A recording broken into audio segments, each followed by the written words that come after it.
This is day 57 of the Daily Bread Bible Study series, still in the book of Deuteronomy, looking at chapters 16 through 19. In Deuteronomy 16, Moses then renews a few celebrations, including the Passover, the Festival of Weeks, and the Festival of Booths or Tabernacles. Now, missing some other celebrations that are found in Leviticus 23 include this list of the offering of the first fruits, the festival of trumpets, and the Day of Atonement.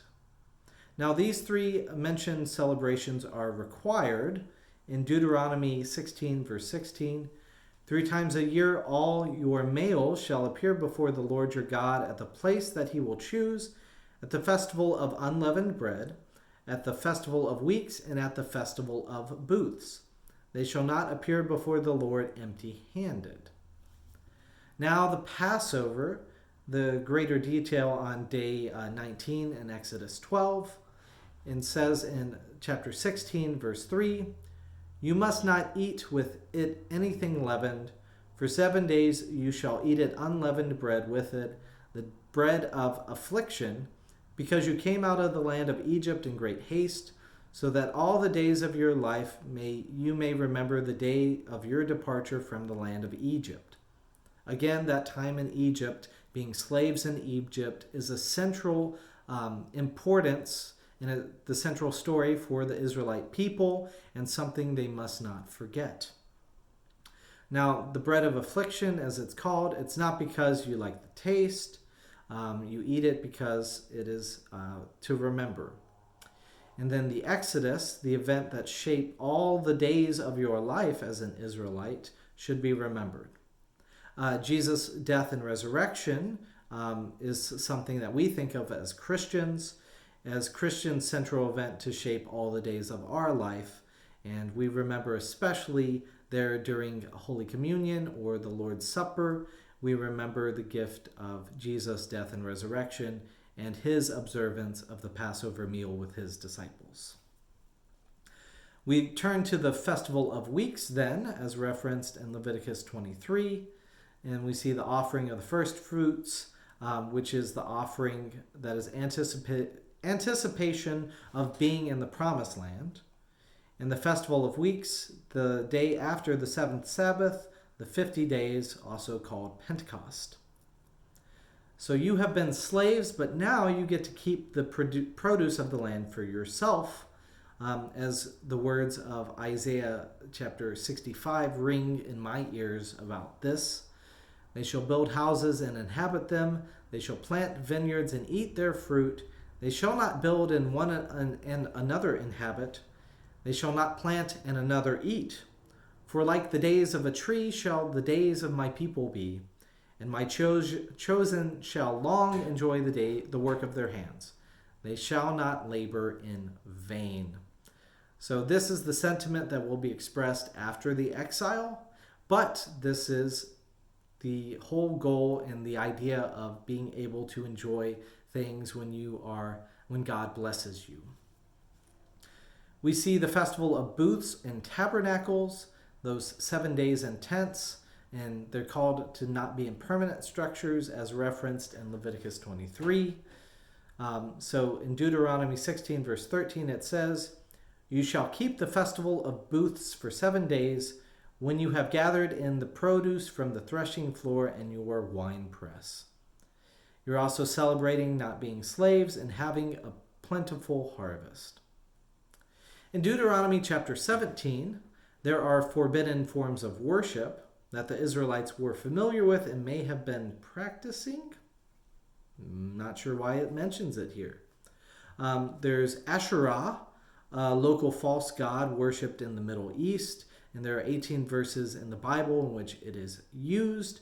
We see in Judges 6, verse 30, "The men of the town demanded from Joash, 'Bring out your son. He must die because he has broken down Baal's altar and cut down the Asherah pole beside it.'" So this local god and false worship includes a pole.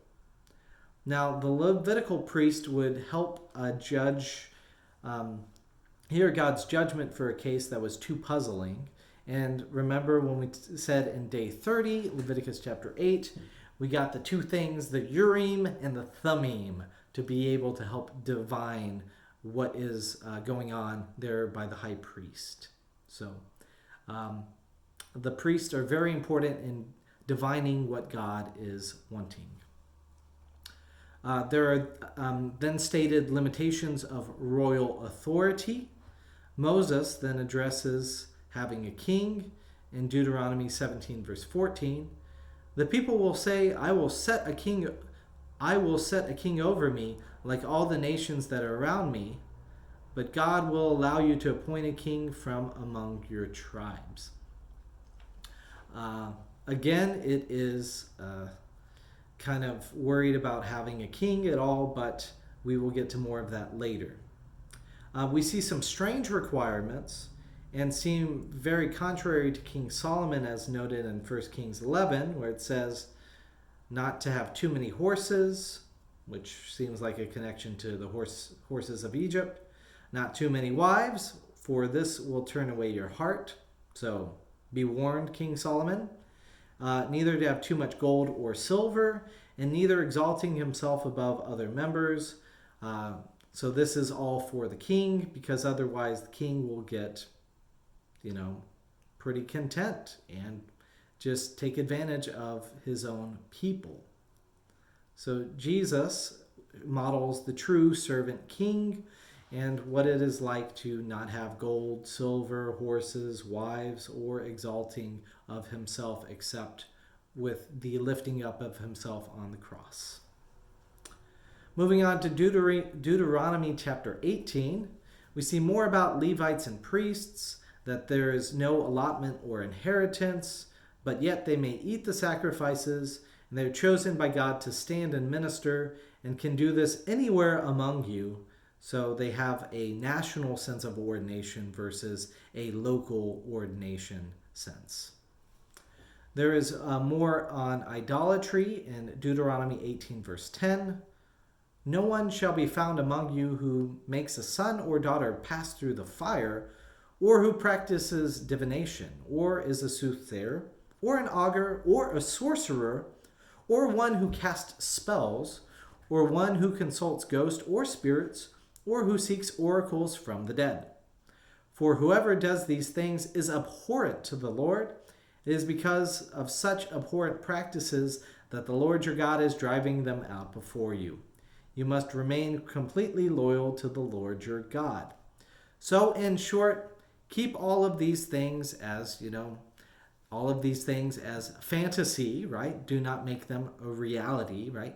You can do them in Dungeons and Dragons. You can do them in Harry Potter or whatever stories that you want to do. But they are to remain there as ideas versus actual practices.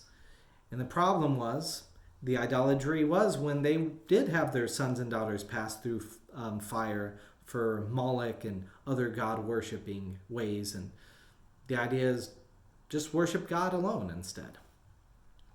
Now, 18 closes with a new prophet like Moses.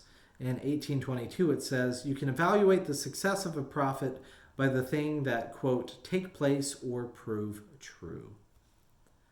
Closing around in Deuteronomy 19, Moses then discusses three different laws. Laws concerning cities of refuge, which were discussed in Numbers 35. There are 3 east of the Jordan and asking for 3 west of the Jordan in the Promised Land. There are brief laws about not changing property boundaries, especially between generations. And then 3, there are laws restating you need multiple witnesses so that way you can get the best account of what actually happened. So that was a lot for today, but we will look at even more coming up next time.